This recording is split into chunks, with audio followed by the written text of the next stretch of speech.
السلام علیکم ورحمۃ اللہ وبرکاتہ۔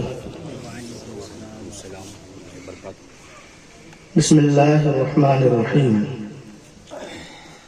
نحمده ونصلی ونسلم علی حبیبہ الکریم۔ حضرات، جیسا کہ آپ دیکھ رہے ہیں کہ آج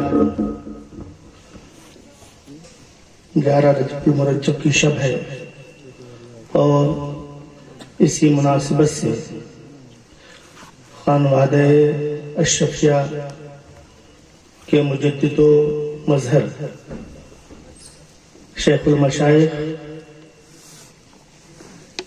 اعلیٰ حضرت حضور اشرفی میاں علیہ رحمت و رضوان کی بارگاہ میں خراج عقیدت سیمینار کی شکل میں پیش کرنے کے لیے ہندوستان کے اہل قلم، اہل علم ڈائس پر موجود ہیں۔ کل بھی آپ نے سنا، آج بھی آپ اپنی آنکھوں سے مشاہدہ کر رہے ہیں۔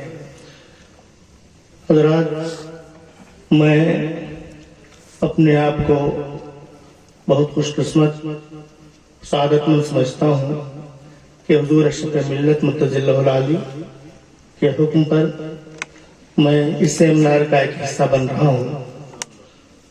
یہ یقیناً اشرف ملت نے آراز کی دنیا میں ایک نئی داغ و بیل ڈالی ہے کہ اب ہمارے یہاں خانقاہوں کے آراز میں خلاف شرع کوئی بات نہیں ہوگی، ایسی بات ہوگی جس سے قوم کو کچھ ملے۔ اور اسی کی ایک کڑی آپ دیکھ رہے ہیں سیمینار کی شکل میں، جہاں علماء مشائخ نے اپنے اپنے تاثرات آپ کے سامنے پیش کیے ہیں۔ تو میں حضرت کو مبارکباد دیتا ہوں، اور میں شکر گزار ہوں کہ آپ نے اس اہم موقع پر مجھے خدمت کا موقع عطا فرمایا، اور بڑی ناسپاسی ہوگی اگر میں آج حضور اشرف العلماء علیہ الرحمہ کے تلمیذ اور عالم اسلام میں اہل سنت والجماعت کی خطابت کی دنیا میں نمائندگی کرنے والے سواد اعظم اہل سنت کے ایک بہت بڑے ترجمان قاضی ملت حضرت سید ہاشمی میاں صاحب کو ملا، اور سبحان اللہ سبحان اللہ، شاہزادے نورانی میاں، سبحانی میاں، اور تمام علماء اہل سنت۔ بہرحال میرے چونکہ گفتگو بہت ہوگی، جو ہو چکی ہے آپ سن رہے ہیں کہ سب سے پہلے مختار اشرف صاحب نے فون کیا، مختار شفیع صاحب نے، پھر عظیم صاحب، مولانا مقبول صاحب مصباحی تشریف لائے، اور عنوان اور موضوعات وہ کر کے حضور اشرف میاں علیہ الرحمہ پہ، اور پھر میں نے ایک ماخذ کے تحت ایک ہم نے اپنا مقالہ پہلے ہی دے دیا تاکہ مقالہ نگاروں کو کوئی پرابلم نہ ہو۔ بہرحال میں عرض یہ کر رہا ہوں کہ غوث اعظم بے من بے سر و سامہ مدد، قبلہ دی مدد، کعبہ امام مدد، اے شفع زمانہ زمانہ مدد نما، دربستہ راز ہائے دربستہ در ہائے بستہ راہ ذکر لدے کرم کشا۔ اور میں استعانت چاہتے ہوئے میں اپنے مقالے کو میں شروع کرنے جا رہا ہوں، اور میں نے اپنے مقالے کا عنوان آج ابھی طے کیا ہے، جیسے مفتی صاحب نے ابھی اپنا مقالہ پڑھا کہ اعلیٰ حضرت کا تعارف بزبان اعلیٰ حضرت، یعنی اشرفی اے رخت عین حسن خوباں، اے نظر کر دو پروردہ سہم گوباں۔ میں اپنی گفتگو کو حضور اعلیٰ حضرت فاضل بریلوی علیہ الرحمہ کے شعر سے معمول و منسوب کرتا ہوں۔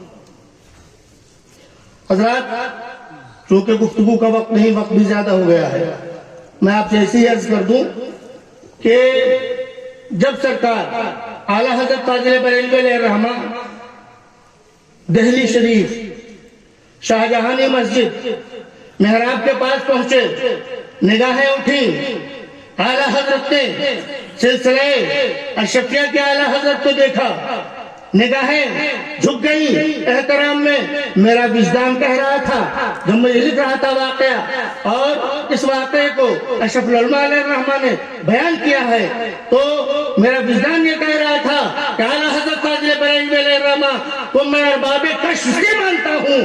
اس وجہ سے میرے وجدان نے یہ کہا یہ صرف اعلیٰ حضرت اشرفی میاں کو سرکار اعلیٰ حضرت فاضل بریلوی نے نہیں دیکھا، بلکہ دیکھ رہے ہیں کس کو؟ محبوب سبحانی کو دیکھ رہے ہیں، محبوب الہی کو دیکھ رہے ہیں، محبوب سمنانی کو دیکھ رہے ہیں. اور اس کے بعد آپ نے اور کوئی بات نہ کہی. اگر انہوں نے کچھ کوئی بات کہی تو صرف یہی کہی اشفی اے رخت آئین اے حسن خوباں اے نظر کر دو پروردہ سے محبوبہ.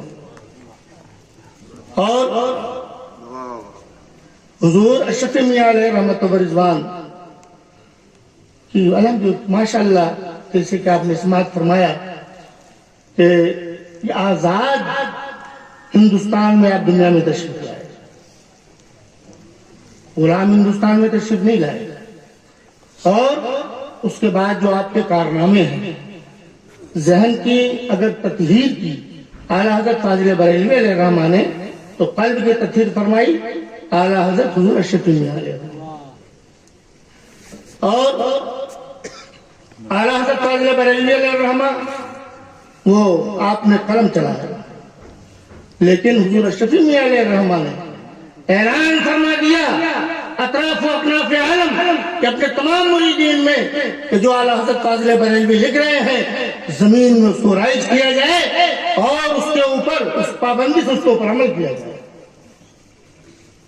آج چونکہ میرا تعلق حبیبی ہوں تو میرا تعلق خانواد بریلی سے بھی ہے، کچوشا شریف سے بھی ہے.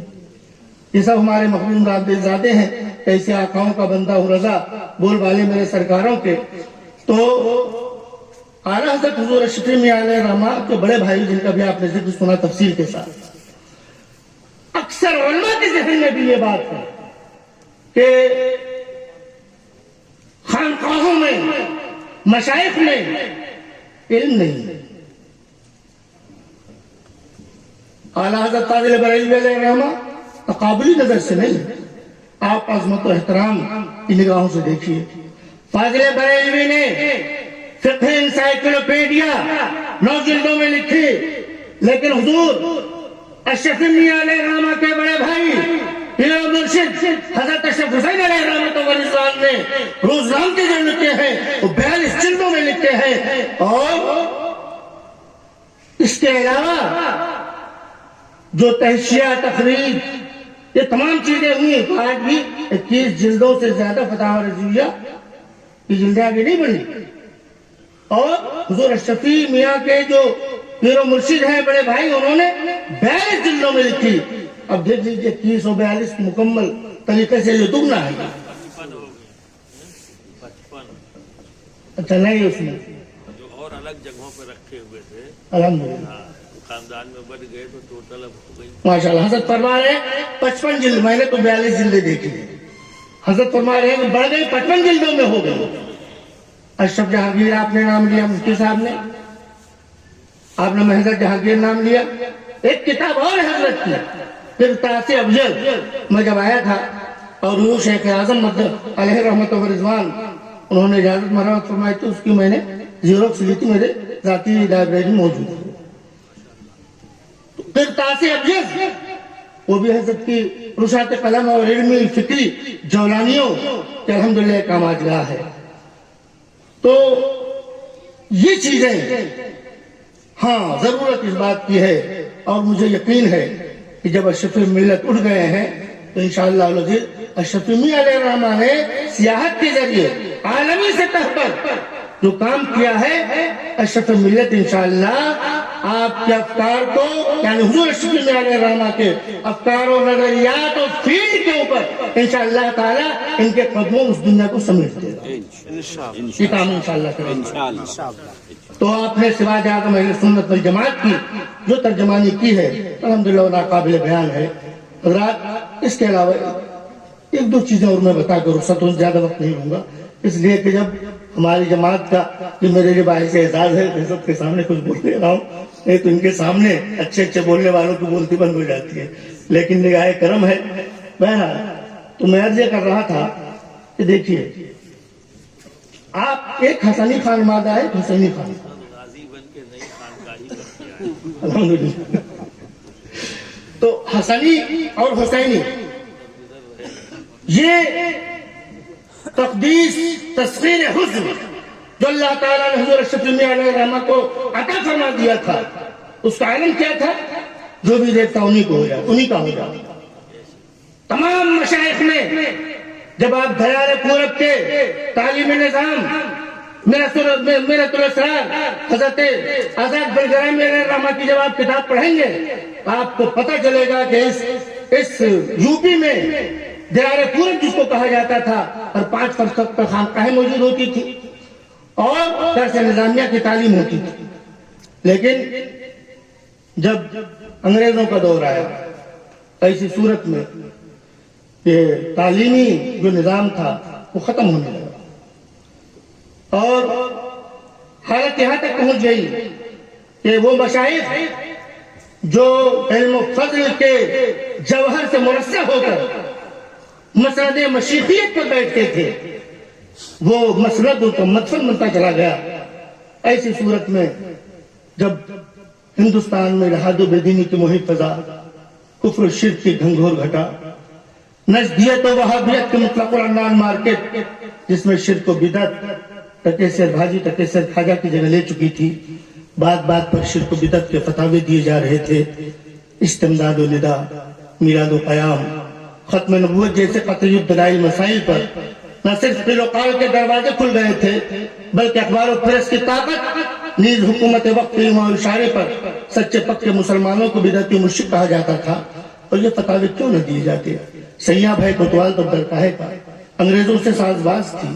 علماء اسلام اپنے پوری طاقت سے انگریزی سامراج کو مٹانا چاہتے تھے، چنانچہ مجاہد جلیل حضرت علامہ فضل خیر آبادی علیہ الرحمہ نے انگریزوں خلاف جہاد کا فتویٰ صادر فرمایا تھا جس کی پاداش میں دریائے شور کالا پانی کی مصیبتیں برداشت کرنی پڑی، بہت سے حق پرست مسلمانوں کو پھانسی کے تختے پر لٹکا دیا گیا۔ علماء اہل سنت کا شیرازہ منتشر تھا، یکجہتی ختم ہو چکی تھی، تنظیم ٹکڑے ٹکڑے ہو گئی تھی، ایک دوسرے کے حالات سے بے خبر و ناآشنا تھے، ملک کی دوسری فتنگیز جماعتیں انگریزوں کے ہاتھ تک ٹکی بچ چکی تھی۔ برطانیہ گورنمنٹ کے نوازشات سے دامن بھرپور تھا، موقع غنیمت جان کر عقائد کا جال بچھانا شروع کر دیا۔ ان کے پاس دارالعلوم تھا، جمعیت کا چٹھا بھی تھا، اس لیے مکتب مصنف بن چکے تھے، ہر کتاب پر ہنگامہ ہوتا، ہر عبارت پر مکالمہ بازی کا بازار گرم ہوتا۔ حفظ الایمان کی ایک گندا و توہین آمیز عبارت پر وسط البیان، توضیح البیان، مکالمۃ الصدرین جیسے نہیں معلوم کتنے رسالوں پوچھو بازار میں آ چکے تھے۔ عوامی ذہن کو اپنی طرف متوجہ کرنا تھا، نئے نئے شگوفے کھلانا، نئی نئی پھلجھڑی چھڑانا مسئلہ وقت قائم تقاضا بھی تھا۔ کبھی علم غیب پر حملہ ہے تو کبھی ختم نبوت پر، کبھی شان نبوت کی تنقیص ہے، کبھی عظمت ولایت کی توہین۔ غزے کے زمین ہند ماتم گسار تھی، جیسے جو ہم ہوا کر تھا، اس صفات فرشتے رحمت باری پر منتظر تھے۔ اہل سنت کا کلیجہ زخموں سے چور تھا، حق پرستوں کی آنکھیں سامن بھاجو کی چھڑی تھی، عقیدت مندوں کا سینہ نالا کنا تھا۔ رسول پاک کی فدائی ماہی بیار تھے، حرمت نبوت پر جان دینے والے کرا رہے تھے، عظمت نبوت پر مر مٹنے والے سسک رہے تھے۔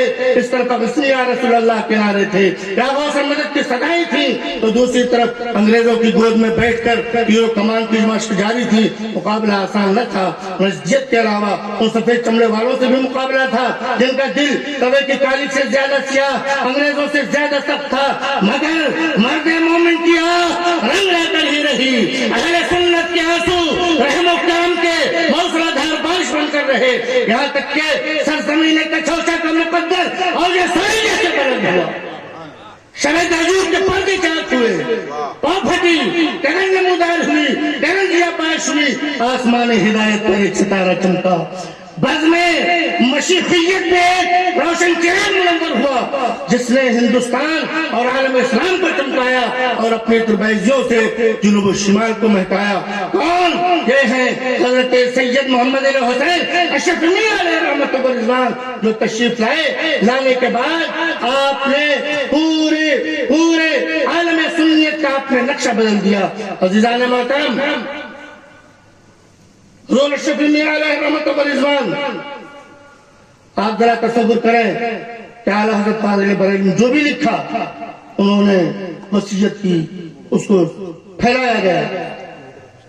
لیکن جیسا کہ میں نے کہا تھا کہ اعلیٰ حضرت تاجر بریلوی نے جو فرمایا کہ شفیع رخطائن حسن خوباں، میاں یہ حسن کی سوغات کہ کسی اور نے نہیں دی، احمد مختار نے. حضرت سیدنا امام حسن رضی اللہ تعالیٰ عنہ کے تعلق سے حدیث پاک ترمذی شریف میں ہے، الحسن اشبہ برسول اللہ صلی اللہ علیہ وسلم ما بین الصدر والراس، والحسین اشبہ برسول اللہ صلی اللہ علیہ وسلم ما کان اسفل من ذلک. آپ اسی لیے دیکھیں، ایک میرا جو مشاہدہ ہے وہ آپ سماعت فرما لیں.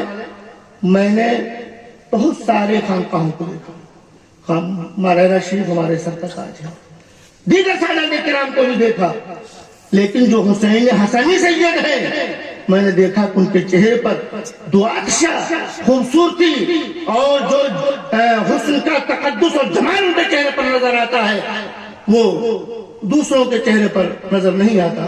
گویا کہ ایک طرح سے اس حدیث پاک کا ایک مظاہر ہے، مظہر ہے یہ. مخدوم پاک نے فرمائے لوگوں بارے میں جی جی جی. احسن الوجوہ واکبر العقول شوت. اور جب دودھ پلایا تھا، آپ نے جو فرمایا، جب دودھ پلایا تھا حضرت